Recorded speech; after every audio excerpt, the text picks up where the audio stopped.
बिहार में शिक्षक बहाली का रास्ता तो साफ हो गया है, लेकिन बहाली को लेकर संग्राम लगातार जारी है। ऐसे में हमारे साथ भाकपा माले के विधायक संदीप सौरभ हैं। ये भी इस नियमावली का विरोध कर रहे हैं। संदीप जी, क्या लग रहा है कि कैसी नियमावली है ये? देखिए, नियमावली में कई सारी चीज़ें अच्छी हैं। जैसे बहुत लंबे समय से लोगों की मांग थी कि बिहार में जो शिक्षक हैं उनको राज्यकर्मी का दर्जा दिया जाए, ऑनलाइन और सेंट्रलाइज तरीके से बहाली हो, वेतनमान बेहतर हो इनका, और डोमिसाइल लागू हो। तो ये सारी चीज़ें इसमें हैं। लेकिन एकदम लास्ट मोमेंट पे जो चीज़ें ऐड कर दी गई नियमावली के भीतर, वो था एग्ज़ाम। अब 4 साल जो बच्चे एग्ज़ाम माने नियोजन की इंतज़ार में बैठे हुए थे और लंबे समय से संघर्ष चला, अचानक से उनको एग्ज़ाम फेस करना पड़ रहा है। इसलिए थोड़ा सा अनप्रेसिडेंटेड लोगों को लग रहा है। हमें लगता है कि सरकार को पहले जितने स्टेक होल्डर्स थे, वो चाहे पूर्व से जो शिक्षक हैं वो हैं या शिक्षक अभ्यर्थी हैं, इन सबसे एक बार बात करनी चाहिए थी।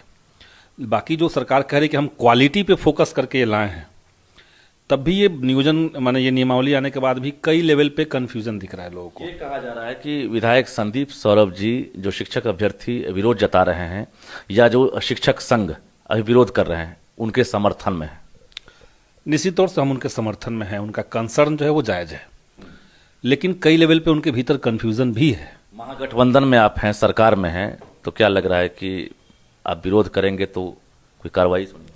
नहीं, कार्रवाई देखिए, हम लोग महागठबंधन में तो इस भूमिका के साथी हैं कि जो जन आकांक्षा है, जनता के जो आंदोलन है, उनकी आवाज़ को सरकार तक पहुंचाएंगे। और हम ये कोशिश भी कर रहे हैं। ये जो नियमावली आई है, इसमें जो सरकार का कंसर्न है, उससे मैं एग्री करता हूँ। ये बताइए कि मुझे 3-4 पॉइंट समझा कर बता दीजिए दर्शकों को कि कंफ्यूजन कहाँ कहाँ दिख रहा। एक तो कंफ्यूजन ये लग रहा है लोगों को कि भाई ये जो 2.5 लाख या 2.25 लाख जो भी संख्या है, वो जब बहाली आई है तो क्या पूर्व के जो शिक्षक हैं वो भी उन्हीं पदों पर कंपटीशन करेंगे नए शिक्षक अभ्यर्थियों के साथ, या कुछ अलग मामला है? एक तो ये दिक्कत है। दूसरी दिक्कत छात्रों को, जो सबसे बड़ा दिक्कत उनको लग रहा है कि हम 4 साल पहले से ही इंतजार किए हैं, अब सरकार ने पूरा पैटर्न बदल दिया है, तो क्या ऐसा होगा कि फिर से परीक्षा की तिथि आएगी, परीक्षा होगी, कोई पेपर लीक हो जाएगा, रद्द होगा, फिर से परीक्षा होगी और फिर 3 साल हम लटक जाएंगे? एक ये कंफ्यूजन है छात्रों के बीच में। और तीसरा है कि बीपीएससी के नाम से लोग डर रहे हैं। उनको लग रहा है कि बीपीएससी तो टफ एग्जाम लेती है, वो तो सिविल सर्विस की परीक्षा लेने वाली बीपीएससी है, तो क्या उस लेवल के सवाल हमसे पूछे जाएंगे तो हम कैसे कम्पीट कर पाएंगे? जो अभ्यर्थी हैं वो सिलेबस की भी मांग कर रहे हैं। निश्चित तौर से सिलेबस तो होना ही चाहिए चाहते हैं, लेकिन इसमें हम लोग का एक डेलीगेशन, कल हम लोग शिक्षा विभाग में गए थे बात करने, और वहां से जो चीजें समझ में आई कि जो सीटें घोषित हुई हैं अभी, वो सिर्फ नए शिक्षक अभ्यर्थियों के लिए, उनको उसी पे उनको ही उस पे लिया जाएगा। जो शिक्षक पहले के हैं, 3 लाख जो वैकेंसी अभी आएगी, जो कहा जा रहा है कि जो पद सृजित हैं, उसमें जो नियोजित शिक्षक हैं वो भी शामिल होंगे, जो अभ्यर्थी हैं वो भी शामिल होंगे उसी सीट पर। इन पदों पर वो नहीं रहेंगे, नियोजित टीचर नहीं रहेंगे। शिक्षक हैं पहले से जो शिक्षक हैं, उनका पद का समायोजन हो जाएगा राज्यकर्मी के रूप में। उनका सिर्फ पद का स्टेटस बदल जाएगा। वो तो पहले से एक पद पे हैं। अगर ये हो जाएगा, जो कंफ्यूजन है, अगर वो सही हो जाएगा, तो ये नई बहाली हुई कहां से? तब सरकार का ये जो दावा है कि हम रोजगार दे रहे हैं, तब तो आप सपोज कीजिए कि उसमें से 2.5 लाख में से 2 लाख पुराने शिक्षक ही आ जाएंगे, तो फिर क्या करेंगे आप? आपके हिसाब से जो नियोजित टीचर हैं उन्हें बीपीएससी का इम्तिहान देना चाहिए? देना ही चाहिए, टीचर होते हुए बाध्यता हो गई ना अब तो, क्योंकि उसमें समझिए कि राज्यकर्मी का दर्जा अगर है, देखिए इसमें बैकग्राउंड में कुछ चीजें, कुछ तथ्य काम कर रहे हैं। शिक्षकों के लिए आप समझिए कि बिहार के हाईकोर्ट में केस चल रहा है, जिसमें कोर्ट के पास ये संज्ञान में है कि 77,000 शिक्षक ऐसे हैं जिनके डॉक्यूमेंट्स गायब हैं, नहीं है। और ये परसेप्शन बन रहा है कि बिहार में फर्जी तरीके के बहुत सारे शिक्षक हैं। तो इसमें किसी को डाउट नहीं है कि उन शिक्षक संघ भी ये कह रहा है कि जो टीचर नकली जाली सर्टिफिकेट दिए हैं उनको आप हटाइए, उन पर कार्रवाई कीजिए। सरकार ने उन पर कार्रवाई न करते हुए ये एक प्रोसेस निकाला है कि हम एक स्क्रूटनी कर दे रहे हैं एग्जाम से, जो लोग पास करेंगे उनको हम शिक्षक ले लेंगे, जो फेल करेंगे वो नियोजित शिक्षक पहले की तरह रह जाएंगे। किया होगा ये ऐच्छिक होगा नियोजित टीचर के लिए एग्जाम देना, या फिर ये बाध्यता होगी? वो ऐच्छिक होगा, वो दे सकते हैं। जैसे अभी लग रहा है उनको कि हम अभी तैयार नहीं है, तो अगले एग्जाम में फॉर्म भरे, लेकिन एग्जाम देना होगा। नहीं भी दे सकते हैं, वो जैसे नियोजित शिक्षक हैं वैसे ही रहें। लेकिन उनके लिए भी एक प्लस पॉइंट क्या है कि पहले वो पंचायती राज के तहत नियोजित थे, अब वो कैडर उनका खत्म हो गया। आपको नहीं लगता है कि एक ही स्कूल में दो पार्टों के बीच में एक नियोजित शिक्षक जो हैं वो पिसेंगे, एक तरफ पुराने वाले नियमित, दूसरी तरफ नए वाले नियमित, और बीच में नियोजित। ये कुंठा की भावना होगी कि नहीं? वेतन से लेकर राज्यकर्मी का दर्जा हो, तमाम फैसिलिटीज। देखिए, पहले से ही ये मैं मानता हूं कि ये ठीक नहीं है, बल्कि मैंने असेंबली में भी इसको रेज किया था कि किसी भी संस्थान के भीतर अगर आप उसको बेहतर क्वालिटी देना चाहते हैं तो उसके भीतर डेमोक्रेसी होना चाहिए। एक शिक्षक का ज़्यादा पेमेंट, एक शिक्षक का कम पेमेंट, एक शिक्षक के लिए कोई गारंटी नहीं कि जैसे अतिथि शिक्षक जो हैं उनके लिए तो कोई गारंटी नहीं कि अगले महीने वो पढ़ाएंगे ही। तो ये जो डेमोक्रेसी का वहाँ भाव रहेगा, इससे कुछ भी भला नहीं होना है। तो पहले से ही कई लेवल्स में है। अभी जो नया नियम होगा तो आप समझिए कि तीन तरह के शिक्षक तभी बनेंगे। अभी भी तीन तरह के शिक्षक हैं वहाँ पे। तो एक जो होंगे परमानेंट होंगे, जो राज्यकर्मी होंगे, वो पहले वाले भी अभी वाले भी। दूसरे नियोजित हो जाएंगे जो एग्जाम नहीं देंगे, बचे रहेंगे।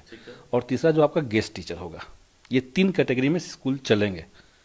इसका भी सरकार को समाधान निकालना चाहिए। मैं तो कहता हूँ गेस्ट टीचर का क्या होगा? गेस्ट टीचर को सरकार को चाहिए कि कोई तरीका से उनको वेटेज देकर के या जैसे भी उनको परमानेंट लेने की तरफ बढ़िए, या कम से कम उनको जो गन पॉइंट पे काम करवाया जाता है वो उनको खत्म कीजिए। आप उनका सेवा काल तय कर दीजिए कि आप 62 साल में रिटायर करेंगे, क्योंकि आपने उसको लेते समय सब एग्जाम प्रोसेस किया है। तो आप उनका सेवा काल तय कर दीजिए कि आप इतने समय तक रहेंगे। नियोजित शिक्षकों ने एक तरह से ऐलान कर दिया है कि 13 तारीख और 15 तारीख को, यानी 15 अप्रैल को भी 2 दिन जो है बैठक होगी, और बैठक में बड़े आंदोलन का आगाज होगा, यानी सभी संघ एक ही प्लेटफॉर्म पर जुटेंगे। क्या संदीप सौरभ भी उस संघ में शामिल होंगे? देखिए, 15 तारीख की मीटिंग हमने बुलाई है और सभी जो नियोजित शिक्षकों का संघ है उनसे हम संपर्क कर रहे हैं, उनको लेटर भेज रहे हैं। और साथ ही साथ जो शिक्षक अभ्यर्थी हैं जिनके साथ हम लंबे समय से जुड़े हुए हैं, उन सबको बुला करके हम लोग एक मुकम्मल मांग पत्र तैयार करके सरकार को देंगे, सजेशंस देंगे और हम अपनी बात को कहेंगे। इससे पहले जब नियमावली आ रही थी तब भी हमने बैठक करके ही सरकार को सजेशन दिया था। प्रदर्शन में, विरोध में भी शामिल हो ही रहे हम तो विरोध में। लेकिन मैं जो कहना चाह रहा हूं कि क्वालिटी टीचर, इसका विरोध हमको नहीं करना चाहिए, किसी को नहीं करना चाहिए। अब जैसे मैं बता रहा हूं, अभी जो सीटेट की परीक्षा हुई बिहार के भीतर, कंपटीशन से मैं परहेज नहीं है, आपको पैटर्न से परहेज। पैटर्न से परहेज भी नहीं है हमको। इसके पैटर्न को लागू करने का जो प्रोसेस रहा, जो नियमावली लागू करने का जो प्रोसेस रहा, इससे मेरा आपत्ति है। अगर आपको ये करना था तो आप इसकी घोषणा पहले ही करते। 4 साल से इंतजार करके अब देंगे अब अचानक से नया चीज करेंगे, तो ये पहले करना चाहिए था। मेरा यहाँ पे आपत्ति है। अगर आपको इतना बड़ा फेरबदल करना आपने किया तो आपको शिक्षकों से और छात्रों से बात करनी चाहिए थी। सरकार में हैं, ये भी जरा बता दीजिए, चूंकि आप शिक्षाविद भी हैं, आप जानकारी जुटाने में आगे रहते हैं। विज्ञापन कब तक उम्मीद कर रहे हैं जारी होने में? देखिए, अभी तक जो बात हुई है उसमें मैक्सिमम हमें लगता है कि 15 दिन, अधिकतम 15 दिन के भीतर इसका निपटारा हो जाएगा। 15 दिन में विज्ञप्ति आ जाएगी और उससे पहले हो सकता है कि सिलेबस सरकार अनाउंस कर दे। सिलेबस किस तरह का होगा, कैसे कैसे सवाल पूछे जाएंगे, ये सब जल्दी ही आ जाएगा। और पर आप साथ देंगे अभ्यर्थियों का और शिक्षक का? निश्चित तौर से अभ्यर्थियों का और शिक्षकों का साथ देंगे। और मेरे अंदर जो फीलिंग रहेगा, जो मेरा जो टारगेट रहेगा, वो है कि बिहार की शिक्षा व्यवस्था में कुछ गुणात्मक परिवर्तन हो, कुछ क्वालिटेटिव चेंज हो, ये हम चाहेंगे। बिल्कुल। तो संदीप सौरभ थे भाकपा माले की विधायक, और निश्चित रूप से अभ्यर्थियों ने जो विरोध प्रदर्शन शुरू कर दिया है, शिक्षक संघ ने भी विरोध प्रदर्शन शुरू कर दिया है, ऐसे में संदीप सौरभ उनके साथ हैं। और 13 अप्रैल के साथ साथ 15 अप्रैल को एक बैठक बुलाई गई है और उस बैठक में भी शामिल होंगे, और निश्चित रूप से एक बड़ी रणनीति बनेगी कि आखिर जो नई नियमावली बनी है उसको लेकर किस तरह का आंदोलन होगा। और संदीप सौरभ ने साफ कहा है, गुणात्मक शिक्षा को लेकर हमें जिस तरह का विरोध करना पड़ेगा हम करेंगे। रजनीश कुमार, न्यूज़ 18, पटना।